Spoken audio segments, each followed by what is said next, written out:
The day I discovered my wife had a secret 3-year-old son, I rigged our Hamptons estate with explosives, intending to take us both out in a blaze of glory. But that night, Victoria Winslow didn't come home. As I sat there, heart turning to ash, I heard my 10-month-old daughter softly call out, "Dada." In that split second, the urge to die vanished. I took the most expensive car in the garage, drove it out of the blast radius, and detonated the charges. Through the rearview mirror, I watched the inferno rise against the night sky as I sped toward JFK Airport. From that moment on, Lucas Sterling, the man who had become the laughingstock of New York high society, ceased to exist. It wasn't until 5 years later that our paths crossed again at a bed and breakfast in Vermont. She stared at me as I politely handed over her room key, a sudden look of disorientation crossing her face. "Lucas, you look different." I didn't answer, simply offering a professional smile. "I hope you and your family enjoy your stay." The key card hovered in the air between us. Victoria didn't move to take it. My arm began to ache from holding the pose, so I spoke up. "Ms. Winslow, your key." "I'll take that." A clear, bright voice came from behind her, breaking the tension. It was her lawfully wedded husband, Julian Rivers. My gaze swept over the diamond wedding band on his ring finger before colliding with those familiar eyes that had haunted my nightmares for years. "Didn't I tell you to wait on the sofa? You never listen. You make me worry." Victoria reacted almost instinctively, taking the luggage from his hands and leaning into his embrace. She pressed the back of her hand to his forehead, her voice softer than I had ever heard it. "Good, the fever's down. Tired? Take our son upstairs to rest. I'll go buy some warm oatmeal for you guys." Julian nodded gently, his smile not quite reaching his eyes as he scrutinized me. "Okay, I'll wait for you." I watched them embrace. As soon as I looked away, a delivery driver walked in carrying a heavy bag of cat litter. While I checked the order code, Victoria had already bent down to lift it. "I'll help you. Where does it go?" "No trouble necessary." I reached out to take it, deliberately maintaining a physical distance. I glanced at the smudge of dirt on her designer dress, turned to the register, and pulled out 2 $20 bills. "Dry cleaning fee. Consider it reimbursed." "You don't have to pay me. I wanted to help." Victoria reached out to stop me. Just as her fingertips were about to brush my wrist, I recoiled. Her hand froze in midair, her voice tinged with a bitterness that was hard to miss. "Really, it's fine. I have things to do." As she turned, she nearly collided with Chloe, my employee, who was returning with a bag of roasted chestnuts. Chloe watched Victoria's retreating figure, eyes wide. She grabbed my arm in excitement. "Lucas, wasn't that Victoria Winslow from Winslow Enterprises? She's gorgeous. I've seen her interviews. Self-made billionaire, always talking about her husband. Capable and devoted. She's practically perfect." Guests in the lobby chimed in. "Right? I heard her ex-husband was a lunatic. Attacked people with a knife. He should have gone to prison. She was too soft-hearted, gave him a massive divorce settlement, and only left him when she couldn't take it anymore." Hearing the slander again, I felt nothing. My heart was a stagnant pool. Only the scar on the web of my hand throbbed with a phantom ache. I rubbed the centipede-like scar, and the memories flooded back. Victoria Winslow wasn't some self-made genius. She was a scholarship student from the wrong side of the tracks, bullied and isolated at our prep school. I remembered finding her cornered by a group of trust fund kids in the dead of winter, blood trickling down her forehead on her faded uniform. I was the one who grabbed a lacrosse stick and charged in to save her. In the chaos, a broken bottle sliced my hand open, exposing the bone. It took 8 stitches to close. Victoria sneaked out of the ER. I chased her down only to find out she didn't have a dime for the medical bills. She had an alcoholic father and a mentally unstable mother. After that, I made it my job to protect her. She remained silent, but helped me with math after school. When college applications came around, she got into an Ivy League school, but couldn't afford the tuition. I begged my father to sponsor her, supporting her all the way through her internships. When those same bullies targeted her in the corporate world, my father made an exception and brought her into our family company, mentoring her personally. Victoria had a gift for business. She understood complex market data at a glance. I used to sit beside her, chin in hand, watching her focused profile with adoration. My father saw through me. Even knowing Victoria only felt gratitude, he funded her startup after graduation. Within a year, Victoria had secured her footing in New York. Later, when my mother fell ill and my father made risky investments to cover costs, bringing the company to the brink of bankruptcy, it was Victoria who saved us. My father always called her our benefactor, saying the debt was paid and she should live her own life. But she dropped to her knees before him, swearing with intense focus, "Mister, Sterling, I can never repay your kindness. Please, trust me with Lucas. I will take care of him for the rest of his life. I won't let him suffer. The old wound on my hand throbbed harder. I looked down at the ugly scar and wanted to laugh. People really can be naive enough to mistake gratitude for love. After that, without even a formal title, I lived as her husband. I frequented her company to establish my presence, silently declaring ownership. Victoria never objected. She even let me choose her personal assistant, specifically saying, just pick a bright young woman. But on interview day, my eyes landed on Julian Rivers' mediocre resume. Not because of his single, no-kids status, but because his eyes looked exactly like Victoria's late mother's. Her mother, in her lucid moments, was the only light in Victoria's dark childhood. So, without asking, I hired Julian. When Victoria saw him, she lost her composure and teared up. That night, she held me, trembling, whispering thanks. I felt for her. I invited Julian over for dinner often, creating opportunities for them to bond. I thought I was helping her heal. I didn't know I was digging my own grave. The crowd dispersed, and I snapped back to reality, habitually picking up a framed photo of my daughter to wipe away dust. Chloe munched on a chestnut and asked, Lucas, roasted chestnuts are so good. Why do you never eat them? My hand froze. The memories drowned me. My mother and I loved chestnuts. Every winter, Dad would bring home a hot paper bag of them. Mom would peel them, blow on them to cool them down, and feed me. The year Mom was dying, in a moment of terminal lucidity, she asked for chestnuts. Dad drove to get them. Halfway there, he got the call that she was crashing. In his panic, he sped, hydroplaned into an oncoming truck, and died on impact. That bag of hot chestnuts was stained with his blood, scattered across the asphalt. In that snowy winter, I lost the parents who loved me most on the same day. Chloe's eyes reddened. She moved the bag away, her voice dropping to a whisper. Lucas, I'm so sorry. Don't be sad. Lily and I will always be here for you. Lily's school is out soon. Maybe we can go for a walk in town tonight. She trailed off, staring at the photo of my daughter, jaw dropping. Lucas, Lily's missing, Mom. It couldn't be. I nodded, confirming it. Chloe hesitated, then asked softly, her eyes full of pity. Then those rumors. Lucas, how much did you have to suffer? I paused, my nose stinging at her concern, but the feeling passed. I smiled. Actually, we did have a few sweet years. The day my parents died, Victoria proposed to me. She brought a lawyer, signed over all her shares to me.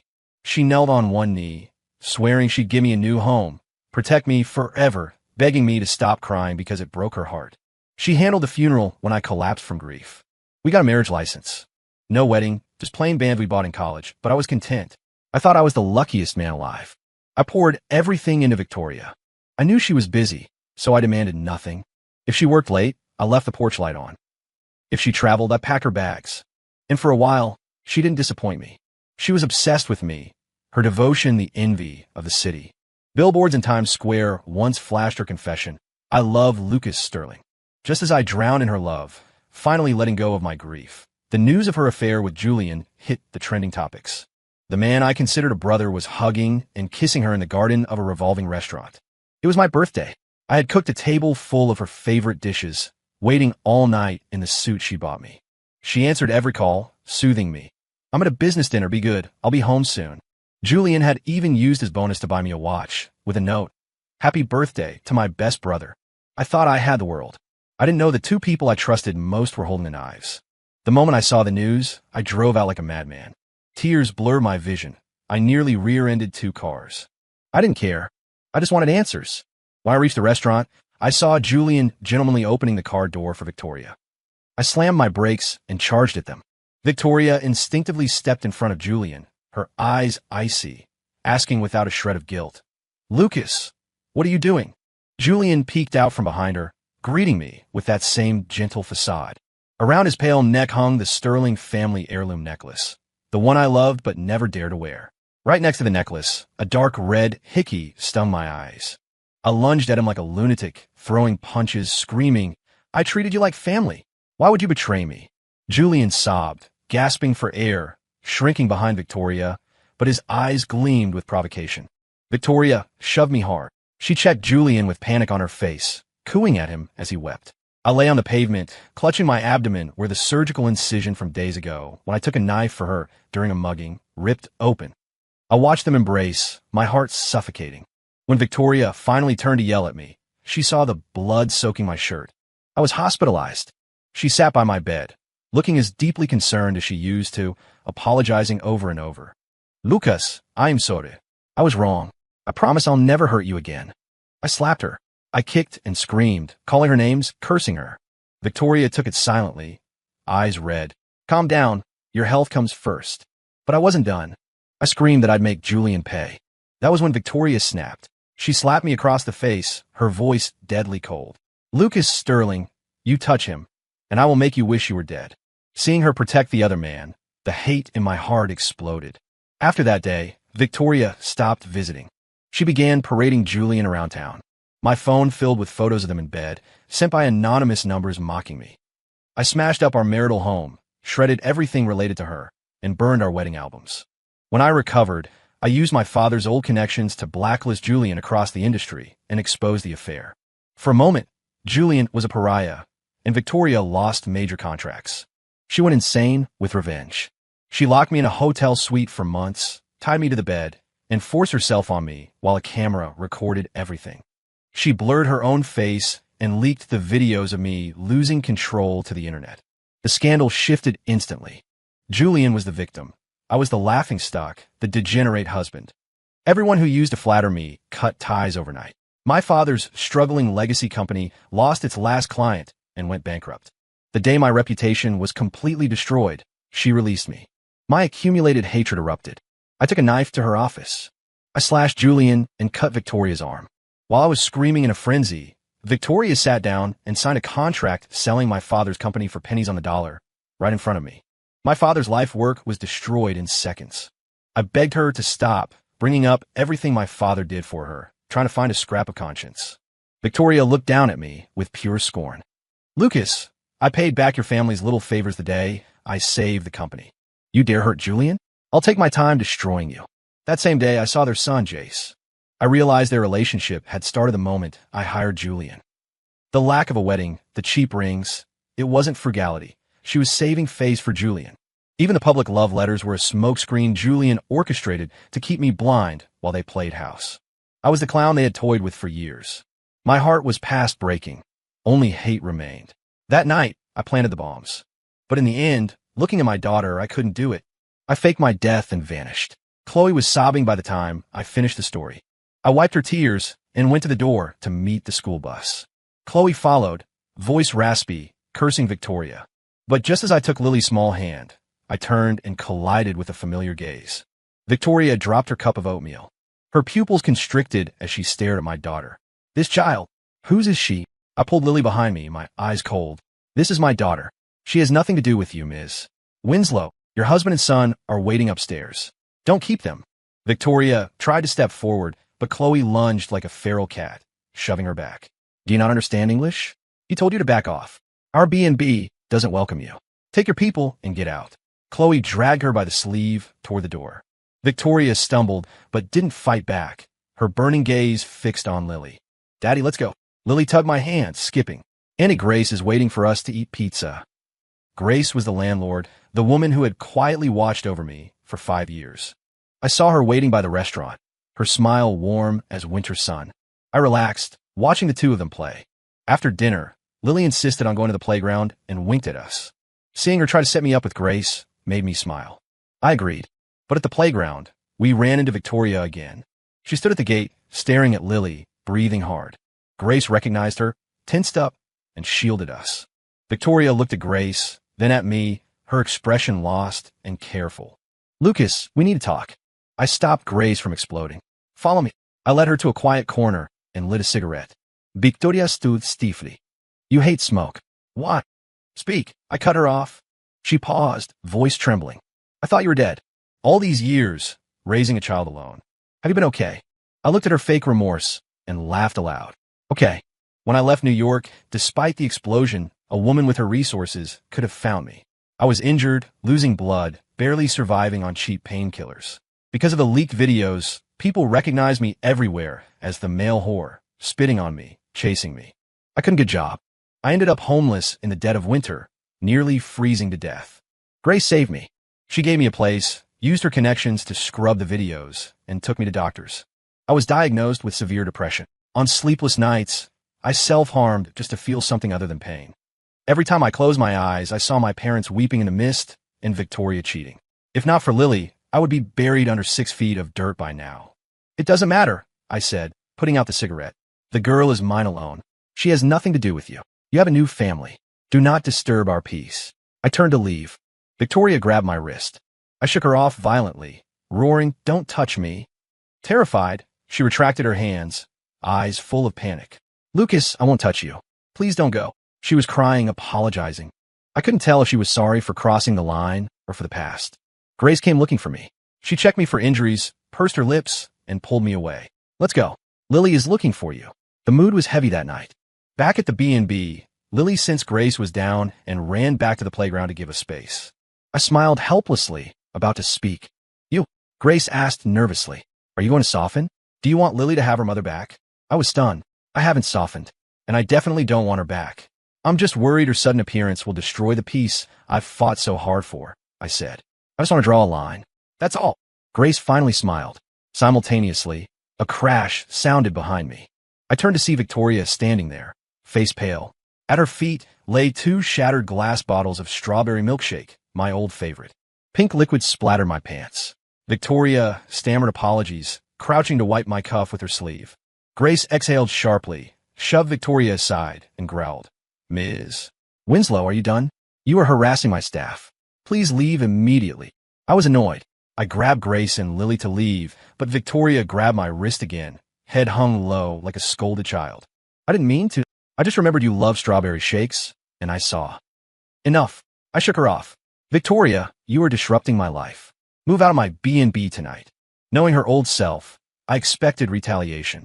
I was ready to pack up and run again. But that night, Victoria obediently took her husband and left. She didn't appear again. Life resumed. Just as I planned to make things official with Grace, Lily's teacher called. Someone claiming to be Lily's mom was at the school. "Ich rushed over." Victoria stood under a sycamore tree. The rage I'd suppressed exploded. I walked up and slapped her with everything I had. "Victoria, what are you doing? If you dare hurt my daughter, I will take you down with me." Victoria's head snapped to the side. A pink gift box fell, smashing a strawberry cake onto the pavement. She slowly turned, a bruise forming, eyes red. I wanted to make amends. I knew you wouldn't see me, so I came here. "Lucas, I just want to compensate you," and the girl. She shoved a bank card in my hand, choking on tears.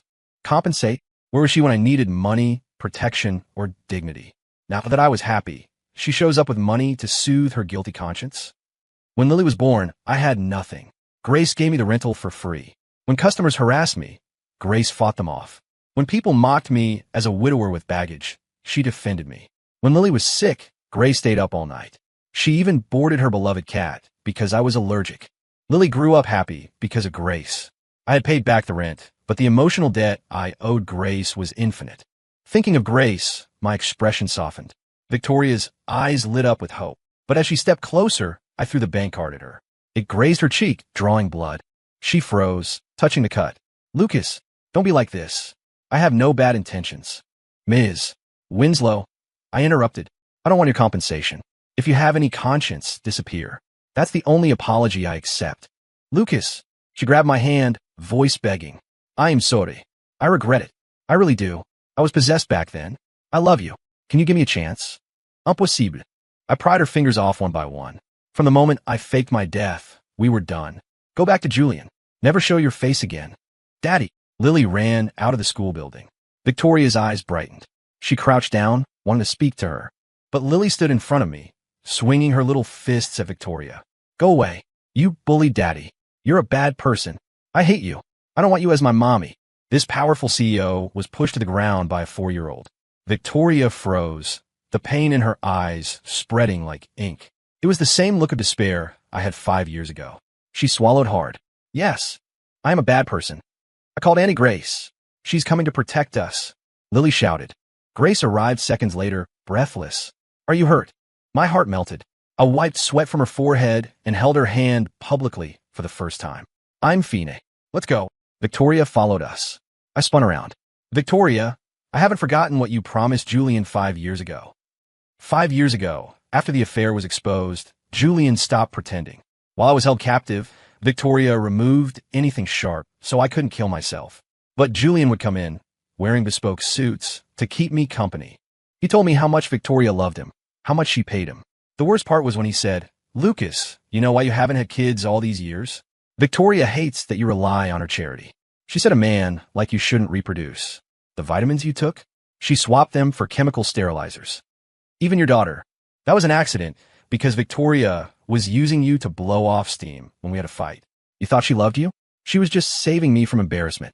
Victoria had stood outside the door, watching silently while he told me this. I hated her enough to kill, and now she claims she loves me? Victoria trembled, her face ashen. I understand. I won't appear again.